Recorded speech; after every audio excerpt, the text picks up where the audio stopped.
کہ جو local bodies ہیں ان کی امپاورمنٹ ہونی چاہیے. شہری حکومتوں کو آئین کے مطابق اگر مالیاتی، سیاسی، انتظامی اختیار مل جائیں تو یہ بحث ختم ہو جاتی ہے. دوسری بات یہ ہے کہ انتظامی یونٹ کے حوالے سے یا صوبوں کے حوالے سے جن صوبوں میں قراردادیں پاس ہو چکی ہیں، آپ کو پتہ ہے ملتان میں صوبہ پنجاب کا ایک کون سا آفس کہلاتا ہے، تو پہلے تو وہ بتائیں نا، یہ ساری پارٹیاں، پیپلز پارٹی بھی بتائے، نون لیگ بھی بتائے. یعنی پیپلز پارٹی سندھ میں تو تقسیم کے حوالے سے پریشان ہو جاتی ہے، لیکن وہاں تو وہ شامل رہی ہے کہ وہاں جنوبی پنجاب کو صوبہ بننا چاہیے، تو وہاں صوبہ کیوں نہیں بنا؟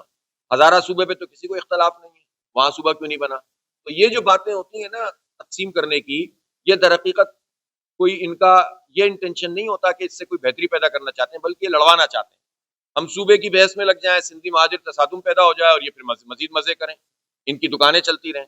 جماعت اسلامی کا موقف یہ ہے کہ آئین کی آرٹیکل 140A میں یہ بات لکھی ہوئی ہے کہ مالیاتی، سیاسی، انتظامی اختیارات مقامی حکومتوں کو منتقل ہونے چاہیے، اور مقامی حکومت کا لفظ ہے، اداروں کا لفظ نہیں. تو پہلے یہ کام کریں. NFC ایوارڈ سے حصہ مانگتے ہیں، PFC ایوارڈ 12-15 سال سے اس کے بندے ہی نامینیٹ نہیں کیے ہوئے یہ صوبہ سندھ کی حکومت نے.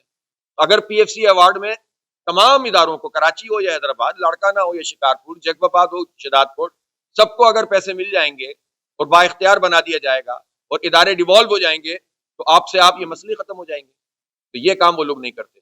جہاں تک اجرک کی بات ہے، اجرک تو ظاہر ہے ہمیں اس پہ کوئی وضاحت کرنے کی ضرورت تھوڑی ہے جماعت اسلامی کو کہ اجرک کی کون عزت کرتا ہے کون نہیں کرتا. اجرک کی وہ لوگ عزت نہیں کرتے جو اجرک سندھی کلچرل ڈے پر اپنے پیروں میں چپلیں اجرک کی بناتے ہیں.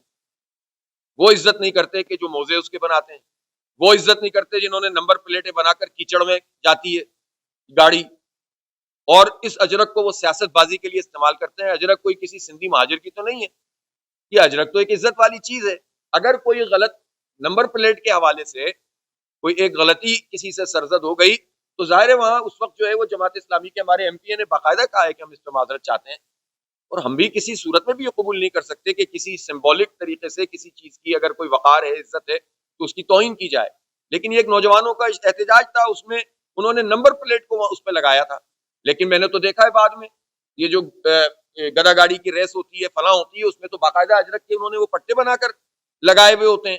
تو اگر کوئی آدمی سندھی بولنے والا یہ کام کرے تو وہ اجرک کی عزت ہے، اور اگر اردو بولنے والا ایک عجب کہ آپ کو پتہ بھی نہیں ہے کہ وہ اردو بولنے والے نے کیا ہے یا سندھی بولنے والے نے کیا ہے، تو میں سمجھتا ہوں کہ اس موضوع کو موضوع بننا ہی نہیں چاہیے، اس پہ دکان چمکانی نہیں چاہیے. جماعت اسلامی بہت واضح ہے، ہمیں تو یہ ہر جگہ جم جاتے ہیں ہمیں اجرک پیش کرتے ہیں، اور ہم بھی لوگوں کو اجرک پیش کرتے ہیں، اس میں کیا پرابلم ہے؟ لیکن جن کی دکان لسانیت پہ چلتی ہے، نسل پرستی پہ چلتی ہے، وہ ان معاملات میں لوگوں کو الجھا کر اپنی دکان چلانا چاہتے ہیں، اور ہم اس ایجنڈے کا حصہ نہیں بنیں گے انشاءاللہ.